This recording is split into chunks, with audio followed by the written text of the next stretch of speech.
നാട്ടുവാർത്തയിലേക്ക് വിശദമായി. കായംകുളത്ത് ബൈക്ക് യാത്രക്കിടെ കേബിൾ കഴുത്തിൽ ചുറ്റിയുണ്ടായ അപകടത്തിൽ വീട്ടമ്മ മരിച്ചു. കരുനാഗപ്പള്ളി ആദിനാട് സ്വദേശിനി ഉഷയാണ് മരിച്ചത്.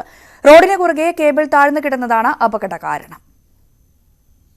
ഇന്നലെ രാത്രി 10:30 എരുവ ക്ഷേത്രോത്സവം കഴിഞ്ഞ് മടങ്ങുന്നതിനിടയിലാണ് അപകടം. ഭർത്താവ് വിജയനൊപ്പം സ്കൂട്ടറിൽ വീട്ടിലേക്ക് പോകുന്നതിനിടയിൽ ഇടശ്ശേരി കവലയിൽ നിന്നുള്ള ഇടറോഡിൽ വെച്ചാണ് കേബിൾ ഉഷയുടെ കഴുത്തിൽ കുരുങ്ങിയത്. നിയന്ത്രണം വിട്ട വാഹനത്തിൽ നിന്ന് ഉഷ പിന്നിലേക്ക് തലയടിച്ച് വീഴുകയായിരുന്നു. ഉത്സവത്തോടനുബന്ധിച്ച് ഉയരമുള്ള കെട്ടുകാഴ്ചകളും പ്ലോട്ടുകളും റോഡിലൂടെ കൊണ്ടുപോയിരുന്നു. ഇതാകാം കേബിൾ പൊട്ടിവീണതിന് പിന്നിലെന്ന് നാട്ടുകാർ പറയുന്നു. കേബിളിന്റെ അലക്ഷ്യമായിട്ടുള്ള വിഷയമാണ് അപകടത്തിന് കാരണം. പല പ്രാവശ്യം കേബിളുകാരോട് ഇത് സംസാരിച്ചിട്ടുണ്ട്, അവർ പൊക്കി കെട്ടിയിട്ടില്ല. പക്ഷെ ഇന്നലെ ആ സാധനം തിരിച്ചു കൊണ്ടുപോയപ്പോഴാണ് ഈ അപകടം സംഭവിച്ചത്. ഘോഷയാത്രയോടനുബന്ധിച്ച് സ്ഥലത്തെ വൈദ്യുതി വിച്ഛേദിച്ചതും റോഡിലെ കേബിൾ കാണാതെ പോകുന്നതിന് ഇടയാക്കി. ന്യൂസ് 18 ആലപ്പുഴ.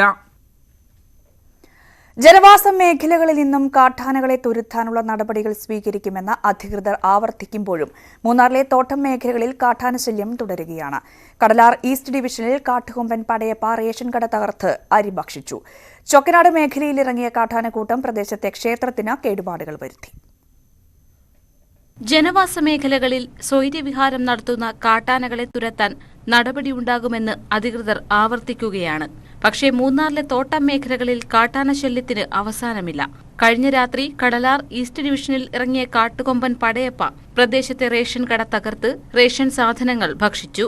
ചൊക്കനാട് മേഖലയിലും കാട്ടാനയാക്രമണമുണ്ടായി. കൂട്ടമായി ഇറങ്ങിയ കാട്ടാനകൾ പ്രദേശത്തെ ക്ഷേത്രത്തിന് കേടുപാടുകൾ വരുത്തി. பொதுமக்களுக்குள்ள பொருள்களை எல்லா காட்டு மிருகங்கள் வந்து சேதப்படுத்துது. இது மூணாவது கோயில். எங்களுக்கு ஃபர்ஸ்ட் காளியம்மன் கோயில் அடிச்சு, ரெண்டாவது கர்சாங்க கோயில், இப்போ வந்து அம்மன் கோயில், വടക്കോൽശ്ശേരി അമ്മൻ കോയിൽ അടിച്ചിருக்கு.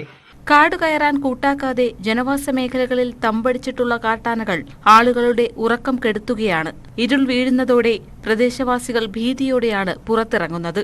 വേനൽ കനക്കുന്നതോടെ കാട്ടാനശല്യം വർദ്ധിക്കുമോ എന്ന ആശങ്കയും നാട്ടുകാർക്കുണ്ട്. ന്യൂസ് 18 മൂന്നാർ. കോഴിക്കോട് വടകരയ്ക്കടുത്ത ഏറാമലയിൽ പോലീസുകാരന് കുത്തേറ്റു. ഏറാമല മണ്ഡോളതിൽ ക്ഷേത്രോത്സവത്തിനിടെ ചീട്ടുകളി പിടികൂടാനെത്തിയ പോലീസ് സംഘത്തിനു നേരെയാണ് ആക്രമണമുണ്ടായത്. എയർ ക്യാമ്പിലെ ഉദ്യോഗസ്ഥൻ അഖിലേഷിനാണ് കുത്തേറ്റത്. പരിക്കേറ്റ ഇദ്ദേഹത്തെ കോഴിക്കോട്ടെ ആശുപത്രിയിൽ പ്രവേശിപ്പിച്ചു. ഉത്സവത്തിനിടെ പണം വെച്ച് ചീട്ടുകളിയും ചട്ടിക്കളിയും നടക്കുന്ന വിവരം നാട്ടുകാർ വിളിച്ചറിയിച്ചതിനെ തുടർന്നാണ് പോലീസ് സംഘം എത്തിയത്.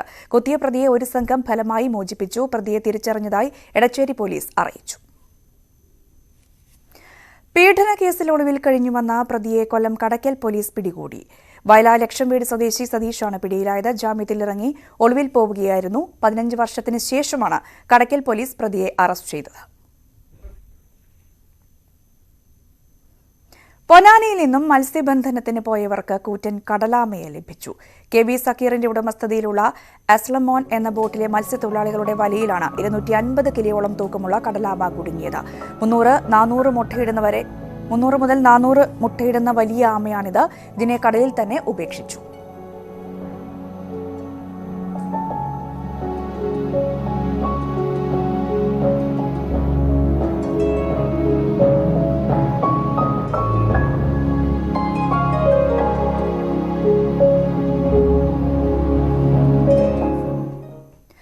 എറണാകുളം മരടിൽ പഴകിയ മത്സ്യം പിടിച്ചെടുത്ത സംഭവത്തിൽ നടപടികൾ കർശനമാക്കി നഗരസഭ.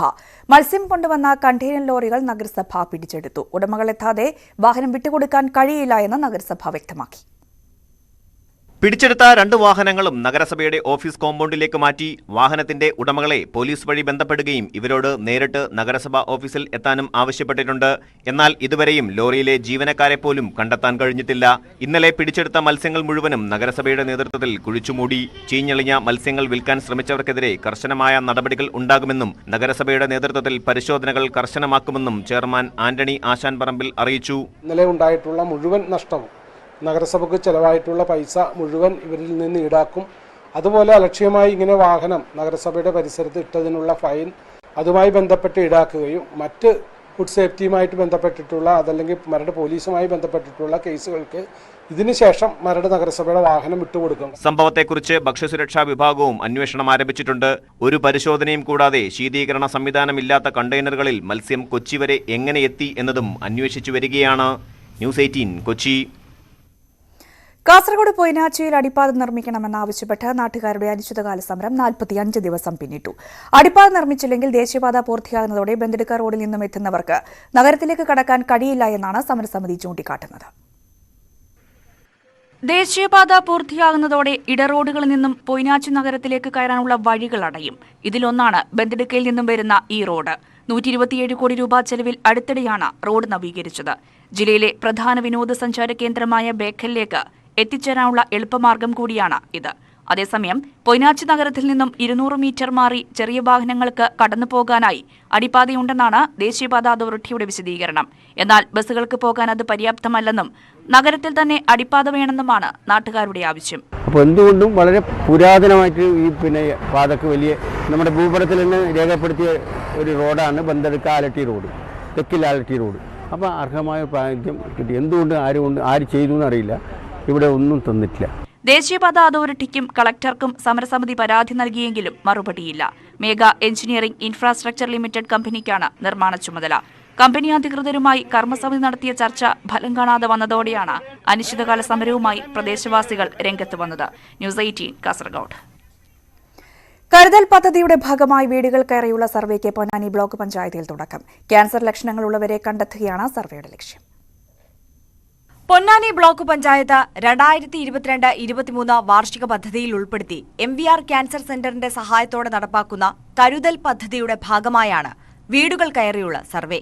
ബ്ലോക്ക് പരിധിയിലെ 4 പഞ്ചായത്തിലെ എല്ലാ വീടുകളിലും പ്രത്യേകം പരിശീലനം ലഭിച്ച പ്രവർത്തകർ വിവരങ്ങൾ ശേഖരിക്കും. ക്യാൻസർ ലക്ഷണങ്ങൾ ഉള്ളവരെ കണ്ടെത്തുകയാണ് സർവേയുടെ ലക്ഷ്യം. വീടുകൾ കേന്ദ്രീകരിച്ചുള്ള survey block panchayat president Shri Ramakrishnan ഉദ്ഘാടനം ചെയ്തു. ഇടപ്പാൾ ഗ്രാമപഞ്ചായത്തിലെ ക്യാൻസർ രോഗിയുള്ള വീട്ടിൽ നിന്നുമാണ് സർവേ തുടങ്ങിയത്. നമ്മുടെ ഏഷ്യയിലെ തന്നെ ഏറ്റവും വലിയ ഹോസ്പിറ്റലായിട്ടുള്ള കോഴിക്കോട് MVR ക്യാൻസർ ഇൻസ്റ്റിറ്റ്യൂട്ടുമായി ടൈപ്പ് ചെയ്തുകൊണ്ട് ഞങ്ങൾ ഈ പദ്ധതി നടപ്പാക്കുന്നുണ്ട്. അപ്പോൾ ക്യാൻസറിനെ സംബന്ധിച്ച് നമുക്കറിയാം, അത് ക്യാൻസർ ഒരു വീട്ടിലോ ഒരാൾക്കോ വന്നു കഴിഞ്ഞാൽ വലിയ രീതിയിലുള്ള ബുദ്ധിമുട്ട് ആ വ്യക്തിയും കുടുംബവും എല്ലാം അനുഭവിക്കുന്ന ഒരു സാഹചര്യം നമുക്കുള്ളത്. കിടപ്പാടം പോലും നഷ്ടപ്പെടുന്ന രീതിയിലേക്കാണ് ആ അസുഖത്തിൻ്റെ ചികിത്സ വരുന്നത്.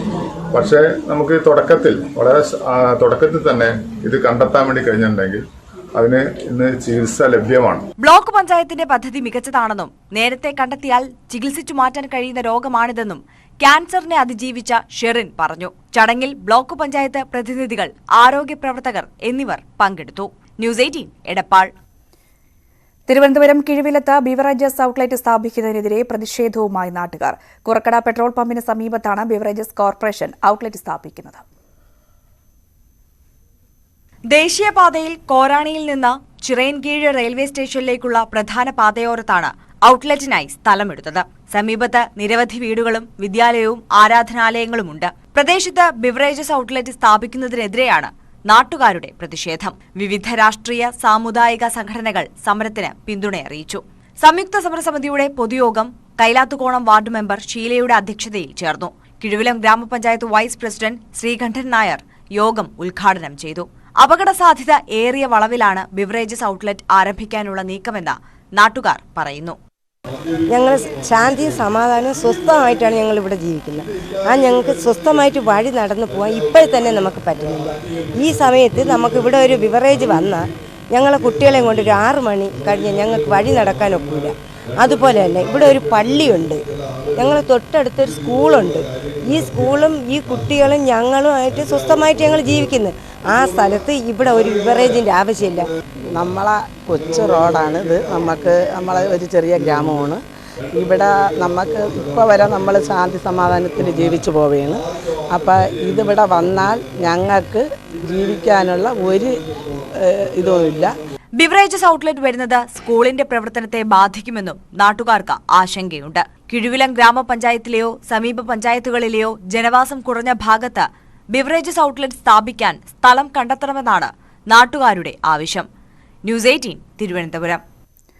ഹൈറേഞ്ച് മേഖലയിൽ കാർഷിക വിളകൾക്ക് രോഗബാധ പിടിപെടുന്നു. കുരുമുളകിനും റബ്ബറിനും പുറമെ തെങ്ങുകൾക്കും രോഗം ബാധിക്കുന്നത് കർഷകർക്ക് തിരിച്ചടിയാവുകയാണ്. കഞ്ഞിക്കുഴി, വാഴത്തോപ്പ്, മരിയാപുരം, വാത്തിക്കുടി പഞ്ചായത്തുകളിലെ 100 കണക്കിന് തെങ്ങുകളാണ് കീടബാധയേറ്റ് നശിച്ചത്. പല മരുന്നുകൾ അടിച്ചിട്ടും ഫലമില്ലെന്ന് കർഷകർ പറയുന്നു. കൂടുതൽ സ്ഥലത്തേക്ക് രോഗം വ്യാപിക്കുമോ എന്നാണ് കർഷകരുടെ ആശങ്ക. മഞ്ഞളിപ്പ് രോഗവും കീടബാധയും മൂലം ഹൈറേഞ്ചിലെ തെങ്ങ് കൃഷി നാമാവശേഷമായിക്കൊണ്ടിരിക്കുകയാണ്. ഇത്തരത്തിൽ തെങ്ങ് കൃഷിയെ സംരക്ഷിക്കുന്ന രീതിയിൽ സർക്കാരിൻ്റെ ഭാഗത്തു നിന്ന് ഏതെങ്കിലും വിധത്തിലുള്ള ഒരു ആനുകൂല്യം ഉണ്ടായില്ലെങ്കിൽ ഹൈറേഞ്ചിൽ നിന്ന് തെങ്ങ് കൃഷി പടിയിറങ്ങും. കുരുമുളകിന് പുറമെ തെങ്ങുകൾക്കും മഞ്ഞക്കളർ രോഗം ബാധിച്ചു. ഇതോടൊപ്പം കൂമ്പ് ചീയലും, തുടർന്ന് തെങ്ങിന്റെ മടലിടിഞ്ഞ് മുകൾ ഭാഗം പൂർണ്ണമായി ഉണങ്ങിപ്പോകും. മുൻകാലങ്ങളിൽ വീട്ടുപയോഗത്തിനു ശേഷം വലിയ തോതിൽ കർഷകർ തേങ്ങ ജില്ലയ്ക്ക് പുറത്തേക്ക് കയറ്റി അയച്ചിരുന്നു. എന്നാൽ ഇപ്പോൾ നിത്യോപയോഗത്തിന് പോലും തമിഴ്നാട്ടിൽ നിന്നും തേങ്ങ വിലയ്ക്ക് വാങ്ങേണ്ട സ്ഥിതിയിലാണ് ഹൈറേഞ്ചിലെ പല കർഷകരും. നാളികേര വികസന ബോർഡിന്റെയും കൃഷി വകുപ്പിന്റെയുമെല്ലാം കാര്യമായ ശ്രദ്ധ ഉണ്ടായില്ലെങ്കിൽ കർഷകർ കൂടുതൽ ദുരിതത്തിലാകും. ന്യൂസ് 18 ഇടുക്കി. നവകേരളം കർമ്മ പദ്ധതിയുടെ ഭാഗമായി വലിച്ചെറിയൽ മുക്ത കേരള ക്യാമ്പയിന് കാസർഗോഡ് തൃക്കരിപ്പൂരിൽ തുടക്കം. ആദ്യഘട്ട പ്രവർത്തനങ്ങളുടെ ഭാഗമായി സെയിന്റ് പോൾ സ്കൂൾ റോഡ് മാലിന്യമുക്തമാക്കി. ജില്ലാ ശുചിത്വ മിഷനും നവകേരള മിഷനും തൃക്കരിപ്പൂർ ഗ്രാമപഞ്ചായത്തും ഹരിതകർമ്മസേനയും സംയുക്തമായാണ് ശുചീകരണ പ്രവർത്തനങ്ങൾ നടത്തിയത്. വലിച്ചെറിയൽ മുക്ത തൃക്കരിപ്പൂർ എന്ന പേരിലാണ് ഗ്രാമപഞ്ചായത്ത് ശുചീകരണ പരിപാടി സംഘടിപ്പിച്ചത്. ഇതോടെ സെന്റ് പോൾ സ്കൂൾ റോഡിന് ശാപമോക്ഷമായി. വർഷങ്ങളായി കുമിഞ്ഞുകൂടിയ മാലിന്യങ്ങളാണ് ഹരിതകർമ്മസേനയുടെ കരുത്തിൽ നീക്കം ചെയ്തത്. തുടർന്ന് തൃക്കരിപ്പൂർ റെയിൽവേ സ്റ്റേഷൻ പരിസരവും ശുചീകരിച്ചു. വരും ദിവസങ്ങളിലും പഞ്ചായത്തിലെ മറ്റു വാർഡുകളിലും പൊതുയിടങ്ങളിലും ഘടക സ്ഥാപനങ്ങളിലും ശുചീകരണ പ്രവർത്തനങ്ങൾ നടത്തും. ഒരു ക്ലീനിംഗ് പരിപാടി കഴിഞ്ഞ ആഴ്ച ആരംഭിച്ചതാണ്. പല സ്ഥലങ്ങളിൽ, പല വാർഡുകളിൽ, ടൗണുകളിലൊക്കെ ഇത് നടന്നുകൊണ്ടിരിക്കുന്നുണ്ട്.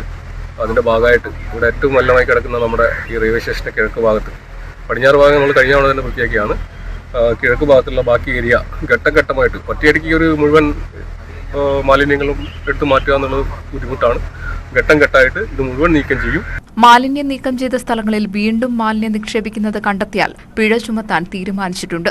ഇതിന്റെ ഭാഗമായി CCTV ക്യാമറകൾ ഉടൻ സ്ഥാപിക്കും. വലിച്ചെറിയുന്ന മാലിന്യങ്ങൾ ശ്രദ്ധയിൽപ്പെട്ടാൽ കർശനമായ നടപടി സ്വീകരിക്കാൻ തന്നെയാണ് പഞ്ചായത്ത് തീരുമാനിച്ചിട്ടുള്ളത്. അതിനാവശ്യമായിട്ടുള്ള സജ്ജീകരണങ്ങളൊക്കെ CCTV ക്യാമറ അടക്കം സംവിധാനം ഒരുക്കാൻ വേണ്ടി ആഗ്രഹിക്കുകയാണ്. പഞ്ചായത്ത് അംഗങ്ങളായ BK Baba, Shamsuddin IT, Sathar Vadakkumpad, M Rajeesh Babu, Navakerala mission resource person PV Devarajan, BEO Prasoon SK, Harithakarmasena president K Rajasree എന്നിവർ നേതൃത്വം നൽകി. ന്യൂസ് 18 തൃക്കരിപ്പൂർ. ഒടുവിൽ നിലമ്പൂർ വെണ്ണേക്കോട് ആദിവാസി കുടുംബങ്ങളുടെ ആവശ്യത്തിന് മുന്നിൽ റവന്യൂ വകുപ്പ് വഴങ്ങി. വെണ്ണേക്കോട് ആദിവാസി കോളനിയിലെ കുടുംബങ്ങളുടെ ഭൂനികുതി പുള്ളിപ്പാടം വില്ലേജിൽ സ്വീകരിക്കും. വനം വകുപ്പ് തടസ്സഭാഗത്തെ തുടർന്ന് കഴിഞ്ഞ 7 വർഷമായി മുടങ്ങിക്കിടന്ന നികുതിയാണ് സ്വീകരിക്കാൻ തീരുമാനിച്ചത്. ചാലിയാർ പഞ്ചായത്തിലെ വെണ്ണേക്കോട് ആദിവാസി കോളനിയിലെ 50ഓളം പേരാണ് പുള്ളിപ്പാടം വില്ലേജ് ഓഫീസർ ഉൾപ്പെടെയുള്ളവരെ ഉപരോധിച്ചത്. ജില്ലാ കളക്ടർ വന്ന് തങ്ങളുടെ ഭൂമിയുടെ നികുതി സ്വീകരിക്കാമെന്ന് ഉറപ്പു നൽകാതെ പിരിഞ്ഞു പോകില്ലെന്നായിരുന്നു ഇവരുടെ കടുത്ത നിലപാട്. ജോയിന്റ് സർവേ, റീസർവേയും കഴിഞ്ഞ ഭൂമിയാണ്. എന്നിട്ട് ആ ഭൂമിക്ക് ഇപ്പം നികുതി എടുക്കണമെന്ന് പറഞ്ഞാൽ എവിടുത്തെ നിയമമാണ്? ഞങ്ങളുടെ വേറെ നികുതി തൊട്ടടുത്ത ഞങ്ങളുടെ ഭൂമി ജനറൽ ഭൂമിയാണ്. പാലായിൽ നിന്ന് അവിടുന്ന് ഇവിടുന്നൊക്കെ വന്ന് കുടിയേറി പാർത്ത അച്ഛന്മാർക്ക് അവർക്ക് എല്ലാവർക്കും നികുതി എടുക്കുന്നുണ്ട്. ഒരു പ്രശ്നമല്ല, മരം മുറിക്കാൻ ഒരു പ്രശ്നമല്ല. അതേ പട്ടയാണ് ഞങ്ങൾക്ക് നിലവിലുള്ളത്. ആ പട്ടയത്തിന് മാത്രമാണ് ഇപ്പോൾ വനം വകുപ്പ് അവകാശം ഉന്നയിക്കുന്നത്. അത് ഞങ്ങൾ ഒരിക്കലും അംഗീകരിക്കുന്ന പ്രശ്നമല്ല. തുടർന്ന് നിലമ്പൂർ തഹസിൽദാർ MP സിന്ധു സ്ഥലത്തെത്തി സമരക്കാരുമായി ചർച്ച നടത്തി. 1968 മഞ്ചേരി കോവിലകം 24 കുടുംബങ്ങൾക്കായി പതിച്ചു നൽകിയ 175 ഏക്കർ സ്ഥലത്തിന്റെ രേഖകൾ അവർ തഹസിൽദാരെ കാണിച്ചു. മഞ്ചേരി ലാൻഡ് ട്രൈബ്യൂണലിൽ നിന്ന് ലഭിച്ച പട്ടയത്തിന്റെ രേഖയും 1980 മുതൽ നികുതി അടയ്ക്കുന്നതിന്റെ രസീതിയുടെ കോപ്പിയും അവർ ഹാജരാക്കി. 2015 ഡിസംബറിൽ നിലമ്പൂർ നോർത്ത് DFO വെണ്ണേക്കോട് കോളനിയിലെ കുടുംബങ്ങളുടെ ഭൂനികുതി സ്വീകരിക്കരുതെന്ന് പുള്ളിപ്പാടം വില്ലേജ് ഓഫീസർക്ക് കത്ത് നൽകിയതോടെയാണ് ഭൂനികുതി സ്വീകരിക്കുന്നത് വില്ലേജ് ഓഫീസർ നിർത്തിവെച്ചത്. എന്നാൽ സമരക്കാരുടെ ആവശ്യം ന്യായമാണെന്നും നികുതി സ്വീകരിക്കാൻ കളക്ടർ നിർദ്ദേശം നൽകിയിട്ടുണ്ടെന്നും വില്ലേജ് ഓഫീസറിനെ ചുമതലപ്പെടുത്തിയിട്ടുണ്ടെന്നും തഹസിൽദാർ പറഞ്ഞു. നമ്മൾ മറ്റ് 3 കോളനികൾ, മാടം, വീട്ടിക്കുത്ത്, കല്ലുവാരി കോളനികളിൽ നികുതി വാങ്ങിയ അതേ രീതിയിൽ തന്നെ ഇവിടുന്ന് താൽക്കാലികമായിട്ട് നികുതി സ്വീകരിക്കാൻ വേണ്ടിയിട്ട് വെണ്ണേക്കോട് കോളനിയിൽ നിന്നും താൽക്കാലികമായിട്ട് നികുതി 24 കുടുംബങ്ങളുടെ അടുത്തുനിന്നും നികുതി സ്വീകരിക്കാനാണ് തീരുമാനമായിട്ടുള്ളത്. വനം വകുപ്പ് നികുതി സ്വീകരിക്കരുതെന്ന് നിർദ്ദേശിച്ച മമ്പാട് പഞ്ചായത്തിലെ മാടം, കല്ലുവാരി കോളനികളെ ഭൂനികുതി നിലവിൽ സ്വീകരിക്കുന്നുണ്ട്. അതുപോലെ വെണ്ണേക്കോട് കോളനിയിലെ ഭൂനികുതിയും സ്വീകരിക്കുമെന്നും തഹസിൽദാർ പറഞ്ഞു. ഇതേ തുടർന്നാണ് ഉപരോധ സമരം അവസാനിപ്പിച്ച് വെണ്ണേക്കോട് കോളനിക്കാർ തിരിച്ചുപോയത്. ന്യൂസ് 18 മലപ്പുറം. ഇടവേളയ്ക്ക് ശേഷം മടങ്ങിയെത്താം. വീണ്ടും നാട്ടുവർത്തമാനത്തിലേക്ക്. ജീവിതമാർഗം നിലച്ചവർക്ക് സഹായമൊരുക്കി CITU മുണ്ട് ചലഞ്ചിലൂടെയാണ് ധനസമാഹരണം. അപകടത്തിൽപ്പെട്ട് ജീവിതമാർഗം നിലച്ച ഏലപ്പാറയിലെ ഓട്ടോ തൊഴിലാളികളെ ചേർത്ത് പിടിക്കുകയാണ് ഇടുക്കി ജില്ലാ ഓട്ടോ ടാക്സി ഡ്രൈവേഴ്സ് യൂണിയൻ. മുണ്ടുകൾ വിറ്റ് പണം സമാഹരിച്ച് ഓട്ടോ തൊഴിലാളികളുടെ കുടുംബത്തിന് കൈമാറുകയാണ് യൂണിയന്റെ ലക്ഷ്യം. ജനുവരി 28-നാണ് ഏലപ്പാറയിലെ ഓട്ടോ സ്റ്റാൻഡിലേക്ക് KSRTC ബസ് നിയന്ത്രണം വിട്ട് ഇടിച്ചുണ്ടായ അപകടത്തിൽ പ്രദേശത്ത് നിർത്തിയിട്ടിരുന്ന 8 ഓട്ടോറിക്ഷകൾ പൂർണ്ണമായും തകർന്നത്. അപകടത്തിൽ തൊഴിലാളികൾക്കും മറ്റ് നിരവധി പേർക്കും പരിക്കേറ്റു. അപകടത്തിൽപ്പെട്ട ഓട്ടോ തൊഴിലാളികൾക്ക് ജീവിത ചെലവിന് മറ്റു മാർഗമില്ലാതെയായി. ഈ സാഹചര്യത്തിലാണ് ഓട്ടോ തൊഴിലാളി യൂണിയൻ രംഗത്തെത്തിയത്. KSRTC ബസ് നിയന്ത്രണം വിട്ട് ചെമ്മണ്ണ് സ്റ്റാൻഡിലേക്ക് ഇരച്ചു കയറി. അതിൻ്റെ ഭാഗമായി 8ഓളം ഓട്ടോറിക്ഷകൾ തകർന്നു പോകുന്ന സ്ഥിതിയാണ് ഉണ്ടായത്. 9ഓളം ഓട്ടോ ടാക്സി തൊഴിലാളികൾക്ക് പരിക്കേൽക്കുകയും അവരിപ്പോൾ ചികിത്സയിലാണ്.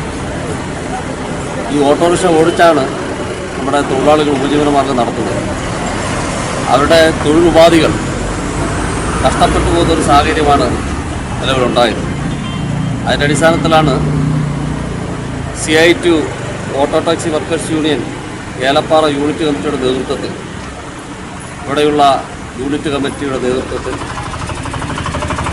മുണ്ട് ചാലഞ്ച് ഏറ്റെടുക്കുകയും ഈ മുണ്ട് ചാലഞ്ചിൽ നിന്നും ലഭിക്കുന്ന പണം ഉപയോഗിച്ചുകൊണ്ട് ഇവരുടെ കുടുംബങ്ങളെ സംരക്ഷിക്കാനും വാഹനങ്ങളെ പണികൾ പൂർത്തീകരിച്ചു കൊടുക്കാനും എന്നുള്ള നിലയ്ക്കാണ് നിശ്ചയിച്ചിട്ടുള്ളത്. ചികിത്സാ സഹായത്തിനും ഓട്ടോറിക്ഷകൾ നന്നാക്കുന്നതുൾപ്പെടെയുള്ള പണത്തിനും 8 ഓട്ടോ തൊഴിലാളി കുടുംബങ്ങളെയും സഹായിക്കുകയാണ് ലക്ഷ്യം. മുണ്ടുകൾ വിൽപ്പന നടത്തി ധനം സമാഹരണം ആരംഭിച്ചു. ഈ മുണ്ട് ചലഞ്ച് പദ്ധതി ജനങ്ങൾ ഏറ്റെടുത്തതായി തൊഴിലാളി യൂണിയൻ നേതാക്കൾ പറയുന്നു. ന്യൂസ് 18 ഇടുക്കി. കായംകുളം ഉരുക്കുമൂട്ടിലെ ജനങ്ങൾക്ക് മാലിന്യ ദുരിതത്തിൽ നിന്നും മോചനമാകുന്നു. ഇവിടെ നിക്ഷേപിക്കപ്പെട്ടിരുന്ന മാലിന്യം നീക്കാനുള്ള നടപടികൾക്ക് തുടക്കമായി. മാലിന്യം പൂർണ്ണമായും നീക്കി ഈ ഭൂമി മറ്റാവശ്യങ്ങൾക്ക് ഉപയോഗിക്കാനാണ് നഗരസഭയുടെ തീരുമാനം. മുരുക്കുമൂട്ടിൽ 80 സെന്റോളം സ്ഥലത്താണ് മാലിന്യം കുന്നുകൂടി കിടക്കുന്നത്. ഇതാണ് നീക്കം ചെയ്യുന്നത്. കുന്നുകൂടിയ മാലിന്യങ്ങൾ വേർതിരിച്ചു മാറ്റുന്നതിനുള്ള പ്രവർത്തനങ്ങളാണ് ആദ്യം നടക്കുക. മാലിന്യ നിക്ഷേപം പ്രദേശത്ത് വലിയ പാരിസ്ഥിതിക പ്രശ്നങ്ങൾക്ക് കാരണമായിരുന്നു. അതുകൊണ്ട് തന്നെ പ്രദേശം ബയോമൈനിംഗ് പ്രക്രിയയിലൂടെ വീണ്ടെടുക്കാനുള്ള ശ്രമമാണ് നടത്തുന്നത്. സാധാരണ നിലയിലേക്കുള്ള ഒരു ഭൂമിയാക്കി മാറ്റുന്നതിന് വേണ്ടിയുള്ള കാര്യങ്ങളാണ് ഇപ്പോൾ ചെയ്തുകൊണ്ടിരിക്കുന്നത്. അതുമായിട്ട് ബന്ധപ്പെട്ട് അതിനോടനുബന്ധിച്ചുള്ള ഒരു സർവേയാണ് ഇന്നിവിടെ നടക്കുന്നത്. എത്രയും പെട്ടെന്ന് തന്നെ ഇവിടെ നിന്നുള്ള ഈ മാലിന്യങ്ങൾ നീക്കം ചെയ്യപ്പെടും. ഇതിനുവേണ്ടി ഒട്ടനവധി കാര്യങ്ങൾ നഗരസഭ ചെയ്തുകൊണ്ടാണ് ഇതിപ്പം കിട്ടിയത്. കേരള സോളിഡ് വേസ്റ്റ് മാനേജ്മെന്റ് പദ്ധതിയിലൂടെ 11.5 കോടി രൂപ ചെലവിട്ടാണ് മാലിന്യങ്ങൾ നീക്കുന്നത്. മാലിന്യങ്ങളുടെ അളവിനെ സംബന്ധിച്ച് വ്യക്തത വരുത്തുന്നതിനുള്ള സർവേ തുടങ്ങി. ഏകദേശം 18,000 ടൺ മാലിന്യം കാണുമെന്നാണ് പ്രാഥമിക നിഗമനം. 1 ടൺ മാലിന്യം വേർതിരിക്കുന്നതിന് 1,500 രൂപയോളം ചെലവ് വരും. ആധുനിക യന്ത്രങ്ങൾ ഉപയോഗിച്ചാണ് മാലിന്യം വേർതിരിക്കുന്നത്.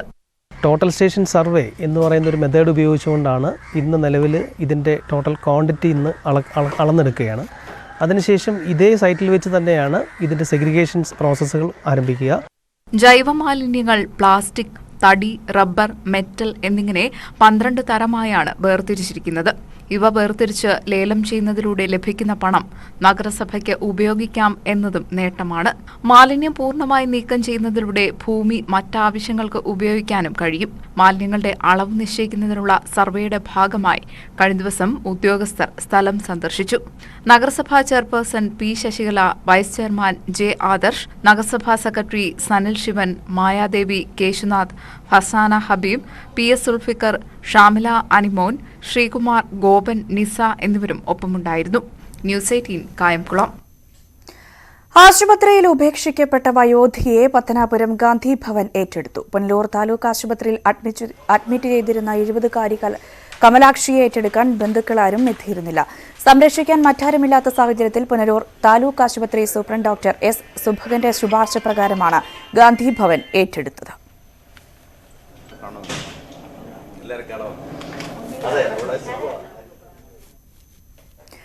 തിരുവനന്തപുരം മാറാട്ടുകുഴി കലിങ്കനട റോഡ് ഗതാഗതയോഗ്യമല്ലാതായിട്ട് വർഷങ്ങളായി.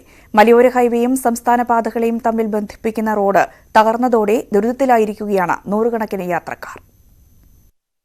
അമ്പൂരി, കുട്ടമല തുടങ്ങിയ മലയോര മേഖലകളിലേക്കും നെയ്യാർ ഡാം, തൃപ്പരപ്പ്, ശിവലോകം, ചിറ്റാർ തുടങ്ങിയ വിനോദസഞ്ചാര കേന്ദ്രങ്ങളിലേക്കും എത്തിച്ചേരാൻ യാത്രക്കാർ പ്രധാനമായി ആശ്രയിക്കുന്ന റോഡുകളിലൊന്നാണ് ഇത്. റോഡിലെ ടാറ് കാണാതായി കുഴികൾ രൂപപ്പെട്ടിട്ട് മാസങ്ങളായി. യാത്ര ദുഷ്കരമാണിവിടെ. Vellarada VPMHSS, Undancode higher secondary school, Charumkuzhi UPS, Netta high school എന്നീ സ്ഥാപനങ്ങളിലേക്ക് ദിവസവും പോകുന്ന നൂറുകണക്കിന് വിദ്യാർത്ഥികളും വലിയ പ്രയാസത്തിലാണ്. പരാതികൾ പലത് നൽകിയിട്ടും ഫലമുണ്ടായില്ല. ഈ ഘട്ടത്തിൽ യാത്ര ചെയ്തു പോകാൻ വളരെ ബുദ്ധിമുട്ടുള്ള ഒരവസ്ഥയാണിപ്പോൾ. അതുകൊണ്ട് ബഹുമാനപ്പെട്ട അധികാരികൾ കണ്ണു തുറന്ന് ഈ റോഡിനെ സാധാരണ രീതിയിൽ യാത്രയ്ക്ക് അനുയോജ്യമായ രീതിയിൽ റോഡ് പണി ചെയ്ത് തരണമെന്ന് വിനീതമായി അഭ്യർത്ഥിക്കുന്നു. റോഡിന്റെ പുനർനിർമ്മാണത്തിനായി ഒരു നടപടിയും എടുക്കാത്തതിൽ നാട്ടുകാർ പ്രതിഷേധത്തിലാണ്. കാളിമല, കുരിശുമല തീർത്ഥാടന കാലങ്ങളിൽ പാറശാല, കളിയിക്കാവിള, നെയ്യാറ്റിങ്കര ഭാഗത്തു നിന്നുള്ളവർ തെരഞ്ഞെടുക്കുന്ന റോഡ് കൂടിയാണിത്. എന്തോന്ന് പറയാം, ആകെ ബുദ്ധിമുട്ടാണ്. റോഡ് മൊത്തം ദയനീയ അവസ്ഥയാണ് റോഡിന്റെ അവസ്ഥ. എന്നും മരണങ്ങളും ആക്സിഡന്റുകളും എല്ലാം നടന്നുകൊണ്ടിരിക്കുകയാണ്. ഇതൊക്കെ തന്നെയാണ്. തകർന്ന റോഡിൽ അപകടവും പതിവാണ്. ബുധനാഴ്ച കത്തിപ്പാറ സ്വദേശി സനൽ ബൈക്കിൽ നിന്ന് വീണ് പരിക്കേറ്റതായിരുന്നു ഏറ്റവും ഒടുവിലത്തെ സംഭവം. മഴ പെയ്താൽ കുഴികളിൽ വെള്ളം നിറഞ്ഞ് കാൽനടക്കാർക്ക് പോലും യാത്ര ചെയ്യാൻ കഴിയാത്ത അവസ്ഥയാകും. അടിയന്തരമായി അധികൃതർ ഇടപെട്ട് റോഡിന്റെ ശോചനീയാവസ്ഥ പരിഹരിക്കണമെന്നാണ് നാട്ടുകാരുടെ ആവശ്യം. ന്യൂസ് 18 നെയ്യാറ്റിങ്കര. റോഡ് പ്രവൃത്തി ഇഴഞ്ഞു നീങ്ങുന്നതോടെ ദുരിതത്തിലായിരിക്കുകയാണ് കോഴിക്കോട് മുക്കം നഗരസഭയിലെ കുറ്റിപ്പാല ചേന്നമംഗലൂർ നിവാസികൾ. റോഡിലെ പൊടിശല്യം മൂലം നിരന്തരം രോഗികളാവുകയാണ് ഇവിടുത്തുകാർ. മുക്കം കുറ്റിപ്പാല ചേന്നമംഗലൂർ റോഡ് പ്രവൃത്തി ഇഴഞ്ഞു നീങ്ങുകയാണ്. ഇതോടെ നാട്ടുകാരാണ് വലയുന്നത്. പൊടിശല്യമാണ് പ്രതിസന്ധി. 5 കിലോമീറ്റർ പ്രദേശത്തെ റോഡരികിൽ താമസിക്കുന്നവരും കാൽനട യാത്രക്കാരും ഇരുചക്ര വാഹനങ്ങളിൽ പോകുന്നവരും വിദ്യാർത്ഥികളും ഉൾപ്പെടെ ഏറെ ബുദ്ധിമുട്ടിലാണ്. അലർജിയും ത്വക്കുരോഗവും പതിവായതോടെ നാട്ടുകാർ ഓസിട്ട് റോഡ് നനച്ചാണ് പൊടിശല്യത്തിന് പരിഹാരം കാണുന്നത്. 2.5 കോടി രൂപ MLA ഫണ്ടും 30,000 രൂപ നഗരസഭാ ഫണ്ടും ചെലവഴിച്ചാണ് റോഡ് നവീകരിക്കുന്നത്. പൊടിശല്യത്തെക്കുറിച്ച് നിരവധി തവണ കരാർ കമ്പനി, നഗരസഭാ ഉദ്യോഗസ്ഥർ, ജനപ്രതിനിധികൾ എന്നിവർ ഉൾപ്പെടെയുള്ളവരോട് പരാതിപ്പെട്ടിട്ടും കാര്യമുണ്ടായില്ല. ഇവിടെ നിൽക്കാൻ പറ്റുന്നില്ല, ജനങ്ങൾക്കൊന്നും ഇതിൽ നടക്കാൻ കഴിയുന്നില്ല. എത്രയോ സ്കൂൾ കുട്ടികളും സ്കൂൾ വാഹനങ്ങളും പോകുന്ന ഈ സ്ഥലത്ത് ഒരിക്കലും നനക്കുന്നുമില്ല, റോഡ് പണി തീർക്കുന്നുമില്ല. കുറേ ദിവസങ്ങളായി ഇങ്ങനെ നിൽക്കുന്നു. നിത്യം 2 നേരം ഞാൻ നനക്കുന്നതുകൊണ്ട് ഇവിടെ കുറച്ചൊരു സമാധാനമുണ്ട്. വേറെ എല്ലായിടത്തും ഇവിടെ മുക്കത്തേക്ക് പോകാൻ വയ്യ. മാസ്ക് ഇട്ടിട്ടും വേറെ ഇട്ടിട്ടും കാര്യമല്ല, എവിടെ ചെന്നിട്ടും കാര്യമല്ല, ഫുള്ള് പൊടിയാണ്. ഒരു നേരം വണ്ടി പോയെങ്കിൽ പോയി, ഇല്ലെങ്കിൽ ഇല്ല. ഈ ഭാഗത്തേക്കൊന്നും തീരെ നനക്കാൻ തന്നെ വണ്ടി വരില്ല. പേന് മാത്രം നനക്കും. അത് മാത്രമല്ല, ഇവർ സ്ലാബ് ചെയ്ത് സ്ലാബ് പോലും നനക്കുന്നില്ല. എൻ്റെ മുമ്പിലുള്ള സ്ലാബ് ഞാൻ നനക്കും, കാരണം എനിക്ക് കൂടി ആവശ്യമാണല്ലോ റോഡ് നന്നാവല്. വിദ്യാർത്ഥികളും ഇതുവഴി കടന്നു പോകാൻ ഏറെ പ്രയാസപ്പെടുന്നു. ഞാൻ കുറ്റിപ്പാലം തൊട്ട് ചേന്നമംഗലൂർ അങ്ങാടി ഏതാണ്ട് പിലാക്കൽ എന്ന് പറയുന്ന സ്ഥലത്ത് വരെ ഇവർ റോഡ് പണിൻ്റെ ഭാഗമായിട്ട് റോഡ് നിറയെ ഈ കരിങ്കല്ലിൻ്റെ പൊടി, കോറി വേസ്റ്റ് കൊണ്ടുവന്ന് തട്ടിയിട്ട് മനുഷ്യന്മാർക്ക് ഇവിടെ യാത്ര ചെയ്യാനോ അതല്ലെങ്കിൽ ഈ റോഡരികിൽ താമസിക്കുന്ന ആളുകളുടെ വീടുകളിൽ ഇത്തരത്തിൽ പൊടി പാറി എല്ലാ വീട്ടുകാർക്കും ചുമയും ജലദോഷവും അതുപോലെ കഫക്കെട്ടും ഉണ്ടായി വളരെ ബുദ്ധിമുട്ട് അനുഭവിക്കുന്ന ഒരവസ്ഥയുള്ളത്. മാത്രമല്ല, ഇവരോട് എന്ത് പറഞ്ഞാലും പേരിന് മാത്രം ഒരു നനവും നടത്തി ഇവരങ്ങോട്ട് പോകും.